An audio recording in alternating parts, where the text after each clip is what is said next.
The morning sun fell soft and low over the edge of the ridge, painting the old wooden fence in a thin gold line. Beyond that fence lay 70 acres of open ground, dry pastures, tall mesquite, and a lone farmhouse that had stood for nearly 80 years. It was quiet there, save for the hum of wind over tin roofs and the occasional cry of a hawk overhead. That quiet was what made the land precious to its owner. Solitude, earned and defended. But one morning, that peace cracked the moment a white envelope appeared, nailed to the front gate. The letter was stamped with the bold emblem of the Silver Acres Homeowners Association. It looked official, embossed with signatures at the bottom and a warning in capital letters.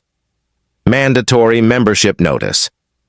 According to the paper, the ranch had been rezoned under the HOA's jurisdiction after a community expansion vote. It was written as if it were an inevitability: join, pay monthly dues, and submit to their rules. The tone carried an arrogance that felt intentional, a declaration that the association now had authority where it never did before, but the ranch's title said otherwise. The land boundaries had not shifted an inch in 70 years. It was private, sovereign, and had always existed outside any subdivision or development plan. The HOA's letter was not a notice. It was a trespass masked as paperwork. For days, new signs appeared near the edge of the property. White posts with crisp metal plates reading, "Silver Acres Community, Private Property." It was bold, almost taunting, as if they were claiming pieces of land that didn't belong to them. Then came the second letter, a final notice, warning of legal escalation and law enforcement involvement if the owner continued to defy community regulations. The tone turned threatening, using the illusion of authority to scare compliance. By the third week, things grew stranger. Vehicles began stopping at the ranch gate, shiny black SUVs with no plates. Men in Navy uniforms stepped out wearing badges that on closer look seemed wrong. The insignias were slightly off-center, the fabric too new, the patches unrecognized by any official department. They carried radios, clipboards, and an air of rehearsed confidence. They called themselves community enforcement officers, a term that didn't exist in any law book. They demanded entry, claiming they needed to inspect the property for code compliance. But the ranch wasn't part of any code jurisdiction. They had no warrant, no legal standing, just fake uniforms and manufactured authority. When denied entry, they grew bold. They took photos from the road, measured the fence, and even left warning stickers on the gate. It became clear this was not bureaucracy.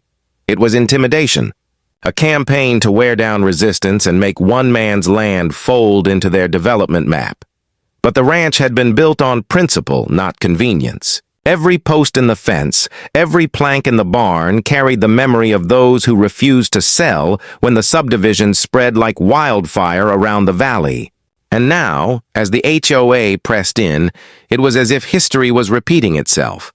Greed wearing a different uniform. One evening, a storm rolled in. Dark clouds settled low over the hills as thunder crawled across the sky. In the distance, headlights approached once again. Those same black SUVs, 3 of them stopping just outside the fence line. Their lights stayed on, cutting through the rain. The men inside didn't move at first. Then one stepped out, holding something metallic. A flashlight, maybe, or something less innocent. They didn't knock this time.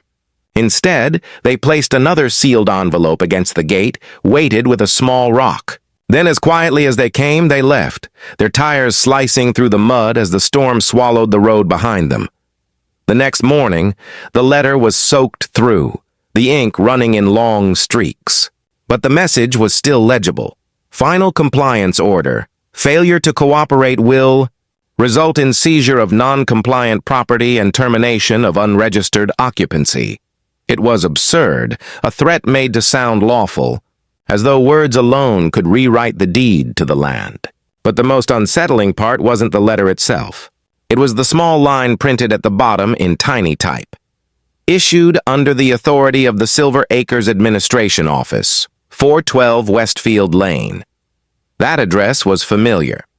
It was less than half a mile away, a small office complex built years ago, sitting on what had once been part of the original ranch's boundary before a clerical survey error had divided it decades prior. The owner had never bothered to contest it. The land had seemed insignificant, a sliver traded away to time.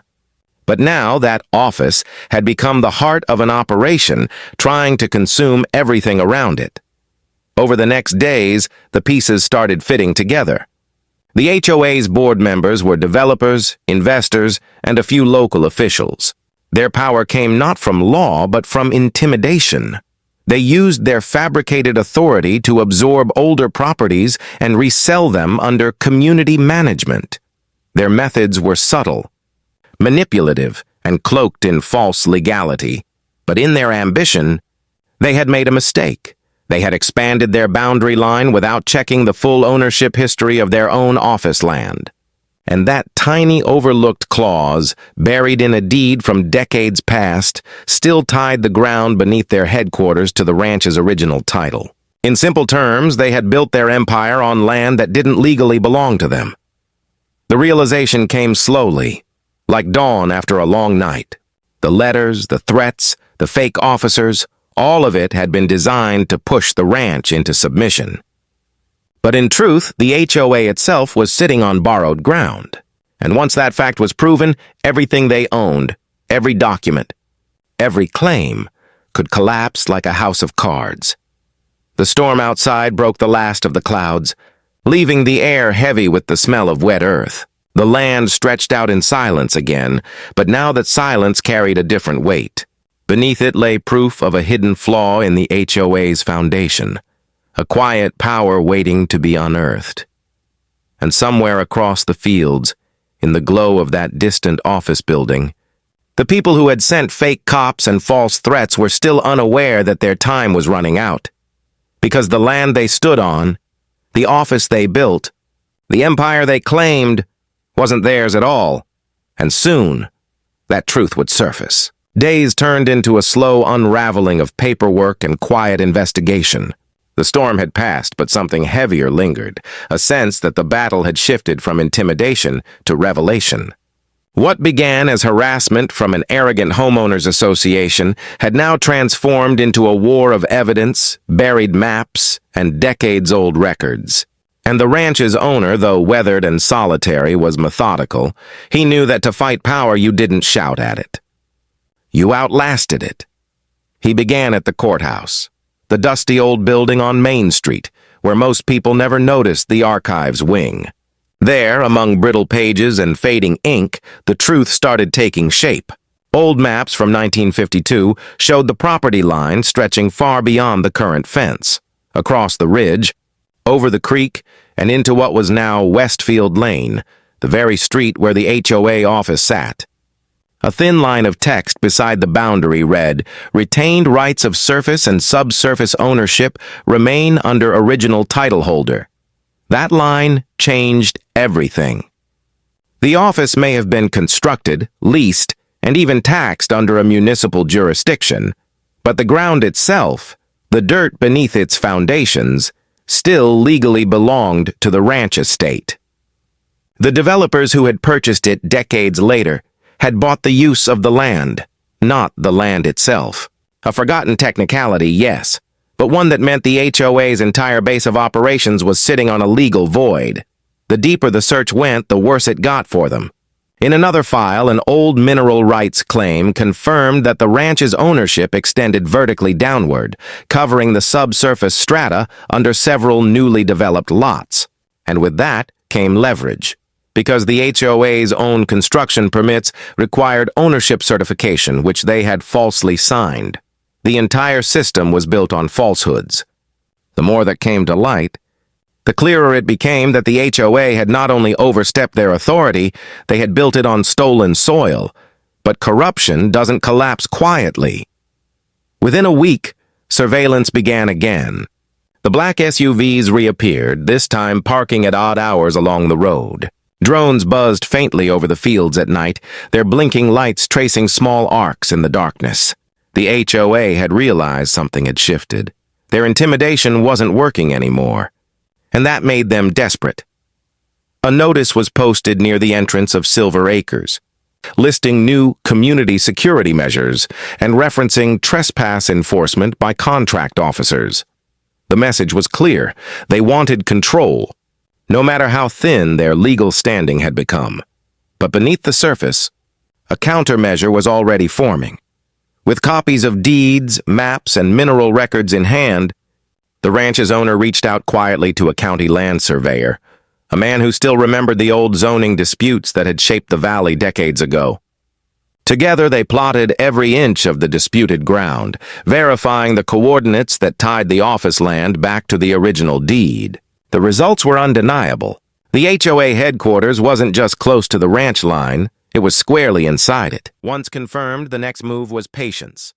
The HOA was growing bolder, sending more fake officers, and even issuing violation notices for imagined infractions, unauthorized fencing, unapproved agricultural activity, and noise disturbances.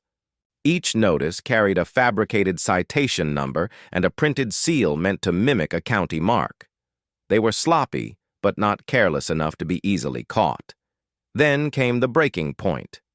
Late one afternoon, a work crew arrived, unannounced, uninvited, with excavators and orange cones. They claimed they were installing new community lighting infrastructure, but the line they began digging ran directly through the outer pasture, private land. When confronted, they insisted they had authorization from the Silver Acres Property Committee. It was an open provocation, an act meant to bait anger or conflict. But instead of confrontation, the incident became documentation. Every shovel stroke, every marker post, every truck was photographed, time-stamped, and logged. By nightfall, it was all sent to the county recorder's office along with a formal trespass complaint. The next morning, the committee received a letter of its own, one that bore real legal weight. It was a cease and desist order citing unlawful encroachment onto private land under retained mineral and title rights of the Thorn Ranch estate. It was the first counterpunch, quiet but devastating. The HOA board held an emergency meeting. Their lights burned long into the night, visible from the ridge. They had been caught off guard. To acknowledge the deed's authenticity would mean admitting their office existed on illegally held property. To deny it would open them up to fraud charges. They were cornered, but they didn't know it yet. Over the next week, silence replaced aggression. The fake officers vanished. The SUVs stopped coming. But instead of peace, there was tension. A coiled, waiting kind of quiet. It was the calm that comes before something large and desperate. Then, one morning, the newspaper carried a headline that changed the tone of everything. Silver Acres HOA faces allegations of land fraud. County to review property titles. Someone at the courthouse had leaked it. The investigation was no longer private. Reporters began circling the HOA's building, taking photos, asking questions they couldn't answer. Board members avoided the press, and rumors began swirling through the neighborhood about missing funds and falsified permits. But underneath all that noise, one fact loomed largest. Their headquarters, their center of control, was not legally theirs. The owner of the ranch had not yet spoken publicly. There was no statement, no interview, no confrontation, just quiet movements behind the scenes, a preparation for the next phase. The plan was no longer to defend. It was to reclaim.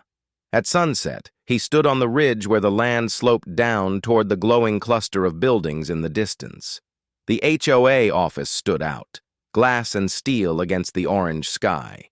It looked powerful, self-assured. But now he knew it was hollow. The ground beneath it was his, and soon, that ground would remind them who truly owned it. By the time the second week of silence rolled around, the calm had turned unnerving. The HOA's once brazen presence had all but disappeared.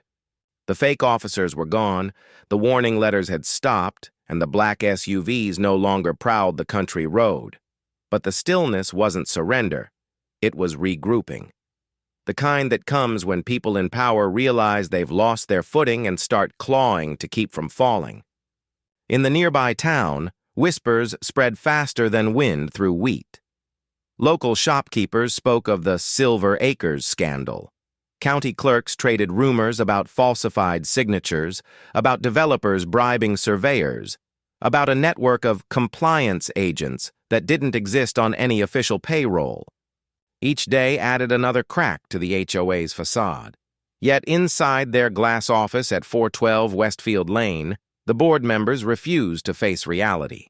They convinced themselves it was all a misunderstanding, that they could fix it quietly before it reached court. But truth has a way of rotting from the foundation upward, and their foundation literally belonged to someone else. When the county auditors arrived, escorted by 2 deputies and a survey team, the HOA's arrogance began to crumble. They demanded to see property documents, building permits, and land purchase records. The board hesitated, then presented a stack of neatly arranged binders. On the surface, it all looked legitimate. But within hours, the surveyors discovered inconsistencies. The legal description of the land didn't match the physical coordinates of the office.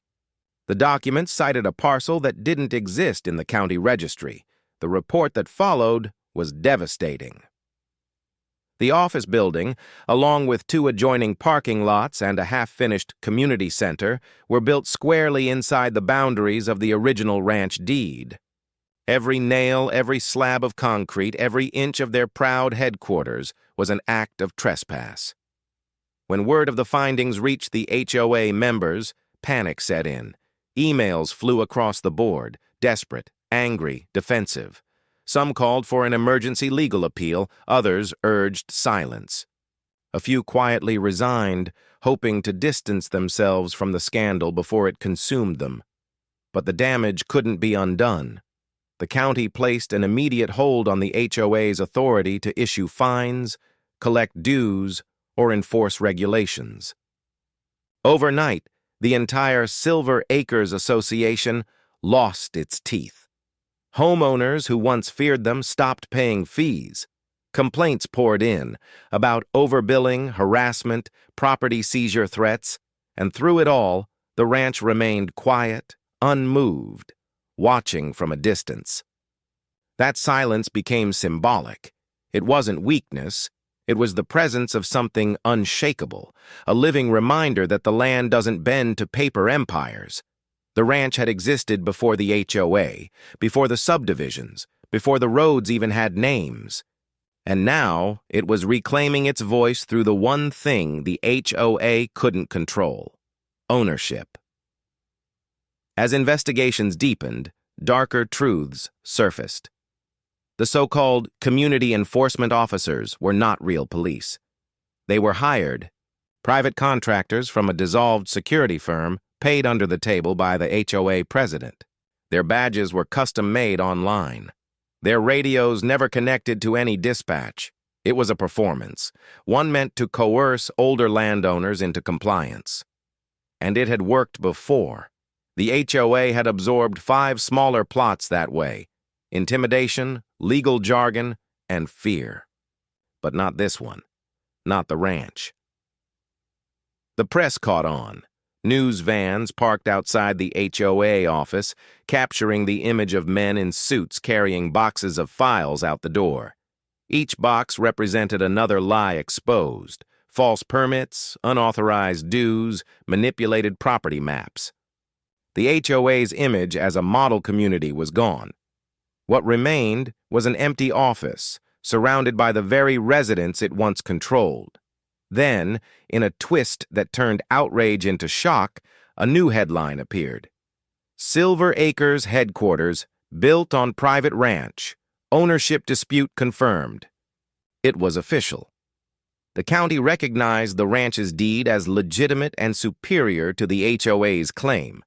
And though legal procedure required hearings and documentation, the symbolic victory was already complete.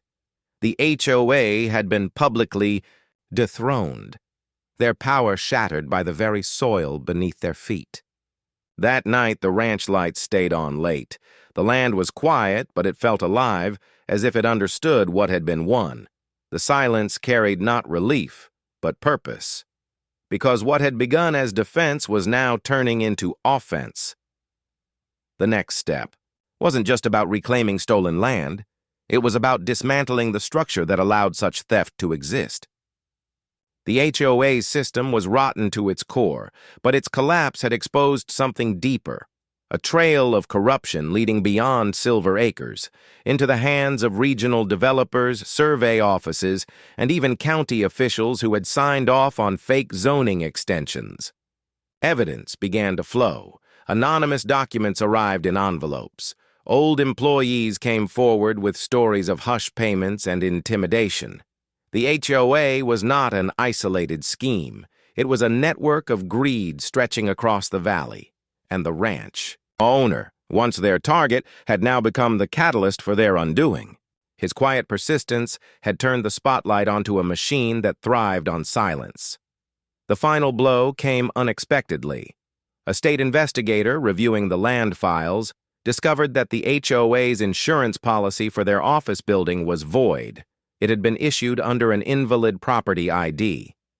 That meant their headquarters was uninsurable, unprotected, and, technically, an illegal structure on someone else's private land. The state ordered a suspension of occupancy until ownership could be verified. In one sweep, the HOA's leaders found themselves locked out of their own office, their emblems still shining proudly on a building they no longer had the right to enter. Residents gathered near the fence line that bordered the ranch, watching the once powerful organization crumble in silence. The signs that once demanded community membership required now hung tilted and forgotten. The empire built on arrogance had been reclaimed by the ground it tried to conquer. But for the ranch, this was not the end, only the midpoint. Because while the HOA's authority had fallen, its allies in the county and development circles still lingered, quietly plotting damage control. They couldn't erase the truth, but they could still delay it. And as the sun dipped behind the ridge, casting long shadows over the abandoned office, a new resolve began to form. The battle for land had been won. The war for justice was about to begin. The fall of the Silver Acres HOA should have been the end of it. By all logic, their exposure should have dismantled everything: the fake authority, the harassment, the deception. But arrogance rarely accepts defeat quietly. When power is cornered, it turns cunning. A week after the office shut down, strange movements began again. Not the overt intimidation of fake officers or unmarked SUVs. This time it was subtle. Quiet offers, anonymous letters, and backdoor maneuvers through people who still held influence at the county level. The HOA's remaining board members had pooled their resources, hiring a new legal firm, one with a reputation for burying scandals rather than fighting them. Their plan wasn't to defend what was lost. It was to rewrite the record. One morning, a notice appeared at the courthouse clerk's window, a motion filed by Silver Acres Holdings, LLC, a newly formed company registered only days earlier. On paper, it wasn't the HOA, but in reality, it was the same people under a new name.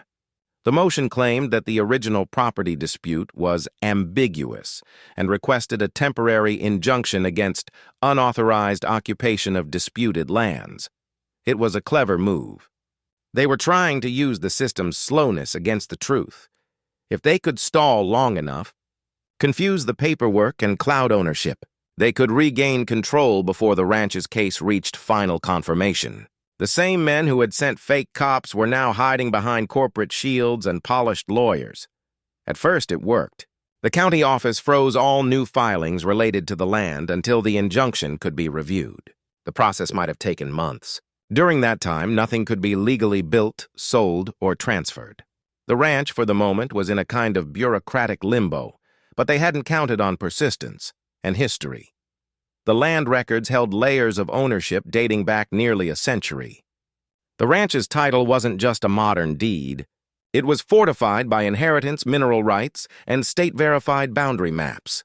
And in those maps lay an older law, one that gave the original landholder rights to evict any unauthorized occupier through a process called reclamation enforcement. It was rare, ancient, and almost forgotten, but still valid.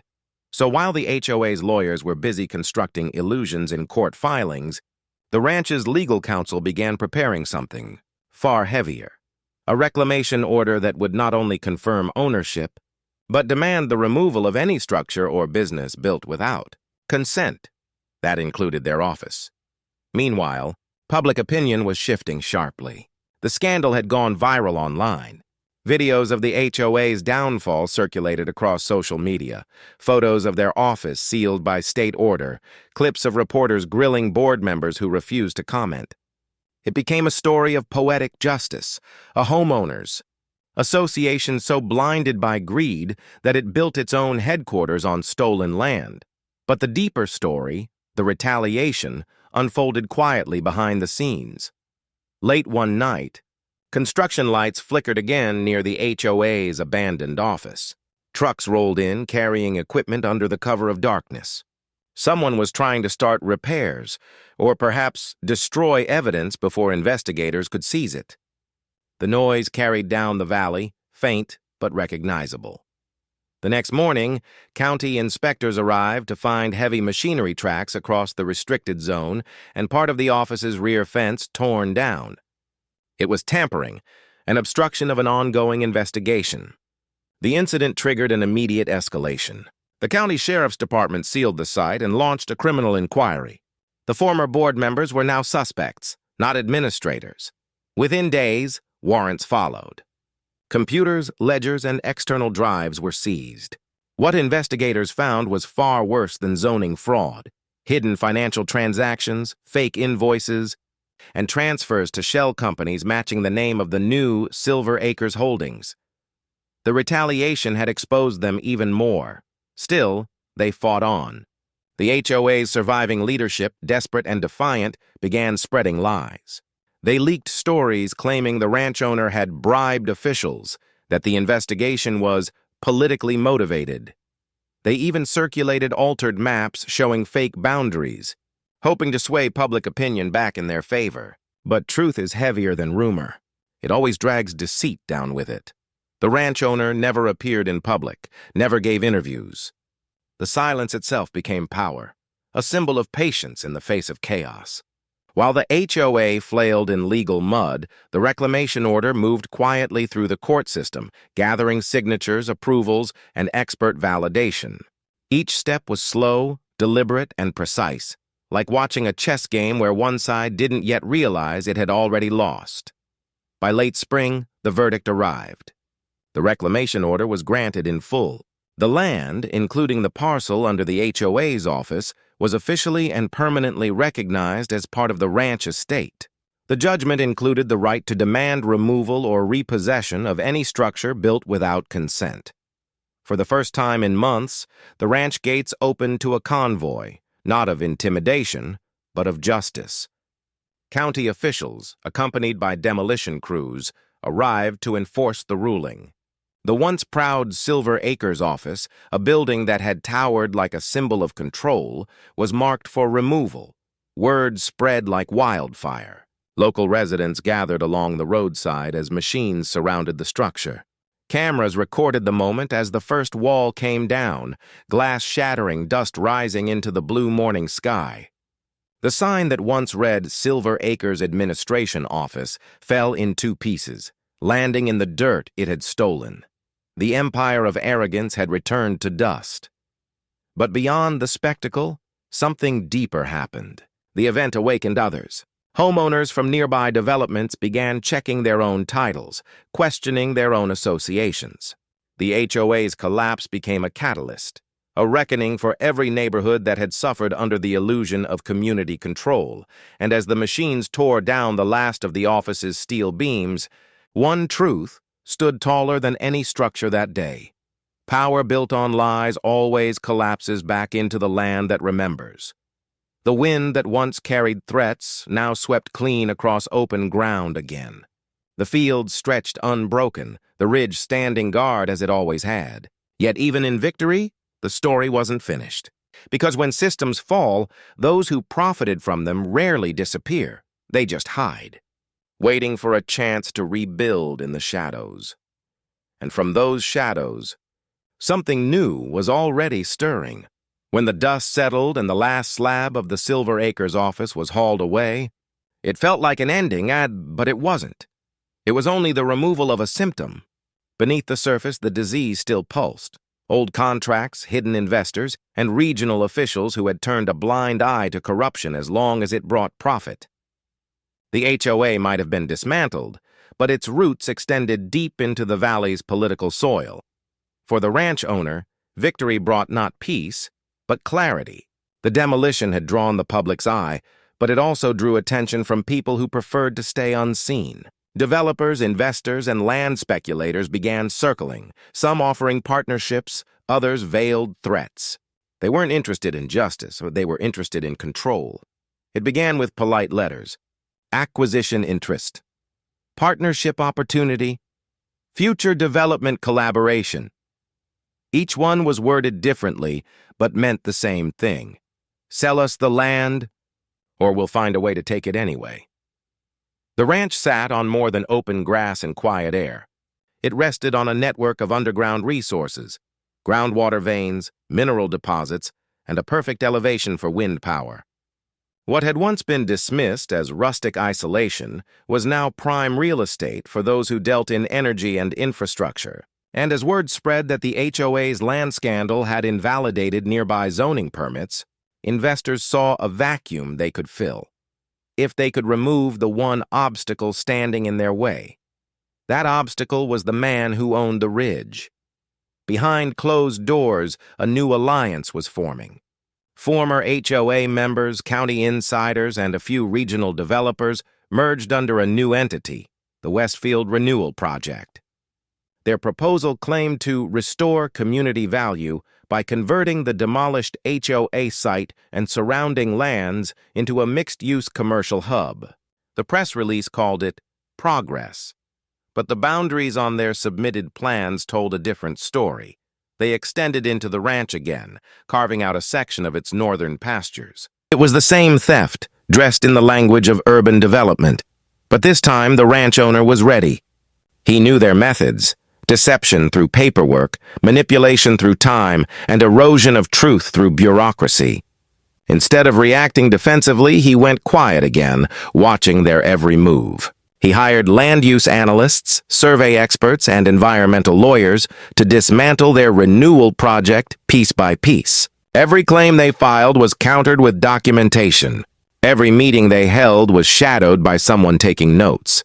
Then came the most strategic move of all: the power play. Beneath the ranch, the old mineral rights extended under the demolished office site, giving the landowner not only surface rights but subsurface authority. That included access to groundwater, geothermal channels, and, more importantly, the right to lease those resources. The investors thought they were dealing with an old rancher defending nostalgia. What they didn't realize was that he had already turned his property into a registered energy estate. Months earlier, in silence, he had partnered with a private renewable energy cooperative to install underground geothermal testing equipment. It wasn't just a project, it was a legal shield. Under state law, energy estates were protected from zoning manipulation and had precedence over commercial construction. That meant any attempt to develop above or around it required his permission. So when the Westfield Renewal Project filed their final land use plan, the county office returned it stamped with red ink. Denied. Interference with existing energy estate infrastructure. In one stroke, the ranch owner had flipped their strategy against them. What they thought was open ground was now a protected energy corridor. The same officials who once sided with the HOA now had to acknowledge his priority status, because the paperwork, this time, was unbreakable. But the investors didn't give up easily. They shifted tactics, pulling influence where they could. A new media campaign emerged online. Glossy advertisements about future growth and eco-smart living. They painted the ranch as an obstacle to regional progress, accusing its owner of hoarding land. Comment. Sections filled with planted outrage. Anonymous posts appeared on local forums claiming the ranch was abandoned or toxic. It was manipulation on a new front, not through threats or fake police this time, but through perception. The owner remained silent. He didn't defend himself publicly, didn't issue statements. Instead, he focused on the next phase, converting silence into undeniable fact. Using the energy cooperative's backing, he filed a new patent with the State Energy Commission, one that declared the geothermal corridor part of a renewable resource reserve. The classification gave it federal protection. The land was now shielded from any private development without federal authorization. The same county officials who had once enabled the HOA now found their hands tied. Behind the scenes, fury erupted in the boardrooms of the Westfield Renewal Project. Their investors demanded explanations. Their funding froze, and their reputation began to unravel under the weight of one man's quiet precision. They had underestimated not just his resolve, but his understanding of how power really worked. Power wasn't loud. Power was patient. By the end of summer, the ranch stood untouched, while the renewal development was dead on arrival. The county revoked their licenses pending investigation. Into zoning fraud. The same ghosts from the HOA era returning to haunt the men who thought they could rise again. But there was one final twist. While reviewing old utility records, one of the ranch's analysts discovered something peculiar. The HOA, back when it was active, had illegally rerouted several power lines through the ranch to feed their office complex. The setup was still registered under the HOA's name. That meant the current remnants of their organization were technically stealing power from a grid connection that originated on the ranch's land. In legal terms, it was clear the HOA's old infrastructure belonged to the ranch. And with ownership of the land came ownership of the connection, the one that powered half the subdivision they once ruled over. The irony was complete. The HOA that had sent fake cops, threatened seizure, and claimed authority over the ranch had all along been drawing electricity from the very soil they tried to dominate. When the discovery went public, the narrative flipped entirely. The ranch wasn't just defending its land, and it was the source of the energy that kept the whole community alive. What they had tried to control, they were dependent on. The press framed it perfectly. The HOA tried to seize his land. Turns out, they've been living on his power. The Westfield Renewal Project dissolved within a week. Investors vanished. Former members of the HOA went silent, fearing further exposure. As the lights of Silver Acres flickered in the evening haze, the irony was almost poetic. The land had reclaimed its voice, and now it spoke through every watt of power that ran beneath it. But somewhere in the shadows of the county offices, a few faces still whispered, plotting the next move. Because men like those never disappear. They adapt. And the ranch owner, now wiser than ever, was already preparing for that inevitability. The war wasn't over. It had just evolved. By the time the calendar turned to December, the snow began to settle over Willow Creek like a fresh layer of silence. But beneath that calm, the town's heartbeat was rapid. Rumors swirled, reporters circled, and the once untouchable HOA was hanging by a thread. For months, Travis Holt had watched them struggle to regain footing, each desperate press statement and falsified report digging them deeper into their own grave. What had begun as a quiet land dispute had become a full-scale reckoning, one that reached state offices, news stations, and even federal investigators. The day the court decision came down was one of those moments that seemed to freeze in time. The county courthouse was packed. Residents, journalists, and a handful of nervous HOA board members who looked like ghosts of their former selves. The judge's ruling was firm and unflinching. The HOA had illegally constructed their headquarters on private property belonging to Travis Holt. Every inch of that building, from the polished lobby to the authority sign that hung over its door, stood on stolen land. The order was absolute. They were to vacate and dismantle the entire structure within 30 days, pay back fines, and compensate for damages and defamation. Outside the courthouse, the crowd erupted. For the first time in years, the residents of Willow Creek felt something close to justice. Travis didn't celebrate, at least not outwardly. He simply stood with his hat low and hands in his coat pockets, watching as the board members stumbled out behind their lawyers, their faces drained of color. The local news vans swarmed around him, but he gave no statement, no victory speech. He only nodded once, turned, and walked down the courthouse steps toward his truck, the snow crunching beneath his boots. The dismantling began a week later. The same HOA headquarters that had once stood as a symbol of power and control was now surrounded by construction equipment and police supervision. Travis made sure to attend not out of malice but to witness the end of it, brick by brick, lie by lie. As the walls came down, something else lifted. The air in Willow Creek changed. Neighbors who had once avoided eye contact began to wave again. Driveways, once marked with warnings and fines, were now open, peaceful, almost defiant in their freedom. But beneath the quiet satisfaction was something deeper, an understanding of what had really happened. The HOA hadn't just stolen land. They had built their entire sense of authority on illusion. Their laws, their enforcement, their cops, all of it had been performance. The fake officers who once stood at Travis's gate were now the subject of criminal investigation, their uniforms traced to an online costume supplier, their badges mere replicas.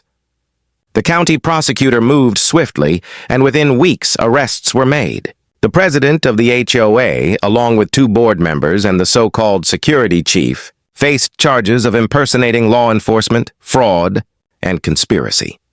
Travis's attorney sent over one final document for him to sign, a claim for damages that would, in any normal case, take years to process. But this was different. Public interest forced the court's hand. Settlements were fast-tracked, evidence overwhelming. When the payout finally came through, Travis didn't use it for revenge or luxury. Instead, he made a quiet purchase, the parcel of land surrounding the old HOA office. Every square foot of it. Then he announced plans to restore it. Not with offices or control, but with something the town had forgotten. Open space, a community garden, and a wildlife reserve that would be free to all. The same spot that once held fabricated authority now grew real life. Trees, grass, flowers, and paths where families could walk without fear of fines or surveillance. It was a poetic kind of justice. The land reclaiming itself, nature taking back what human greed had corrupted.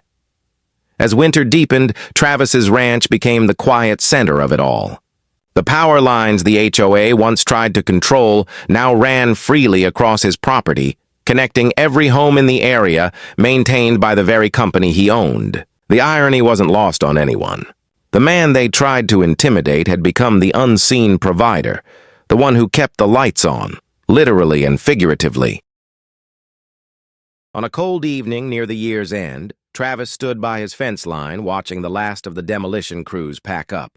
The night sky stretched wide above, clear and cold, the stars sharp against the black. In the distance, the hum of generators was replaced by silence, a peaceful silence, the kind that felt earned. He thought back to the day they first came. Fake badges, false authority, hollow threats. All of it had been meant to scare him into submission. Instead, it had exposed everything wrong with their world. The arrogance, the deceit, the hunger for control, it had collapsed under its own weight. And all it had taken was one man refusing to move. By spring, the transformation was complete. Where the HOA office once stood now bloomed fields of wildflowers. Children played there, their laughter echoing across the open air. A small wooden sign stood near the entrance, hand-carved and simple. It read, "Holt Reserve, Land of the Free. No fences, no rules. No HOA." The people of Willow Creek remembered what it felt like to live without fear of fines or anonymous complaints. The new community that rose in place of the old was built on respect and openness, not control. Neighbors shared tools again, waved from porches, and helped one another clear snow or mend fences. It was as if the entire town had exhaled, finally breathing after years of quiet suffocation. For Travis, there were no grand speeches, no awards, no headlines. Just a quiet satisfaction that justice had run its course. His story spread online, becoming one of those viral tales told on late-night YouTube channels. Man refuses to join HOA, exposes fake cops, and wins back his land. Strangers across the world watched and nodded in disbelief, sharing it as a parable about standing your ground. And yet, for those who knew him, Travis wasn't some folk hero. He was simply a man who understood one thing better than most. Power isn't about control, it's about truth. And once truth takes root, no board, no badge, and no fake authority can ever bury it again. As the final snow melted into the thawing ground, the land seemed to breathe with him. The grass pushed through the soil once poisoned by corruption, and the air carried the faint scent of pine and freedom. Travis turned from the field and walked toward his ranch. The porch light glowing warmly in the distance, behind him, the land stretched wide and untamed, free once more. And this time, it would stay that way. The end. And that's how one man's quiet defiance brought an entire HOA empire crashing down. They came with fake badges, forged authority, and the arrogance of untouchable power, but forgot the one truth they couldn't rewrite. You can't own what doesn't belong to you. Travis Holt didn't just reclaim his land. He reclaimed the freedom of an entire community. What started as a small-town property dispute became a nationwide lesson, a reminder that sometimes the real power doesn't sit in offices or boardrooms, but behind a simple gate with a man who knows his rights. The HOA wanted control. They built their empire on lies. But in the end, every brick, every document, and every fake cop uniform collapsed under the weight of truth. Now, the only thing standing on that land is open sky and the sound of wind moving through fields that belong to no one but the earth itself. Because in Willow Creek, there's no HOA anymore, only freedom.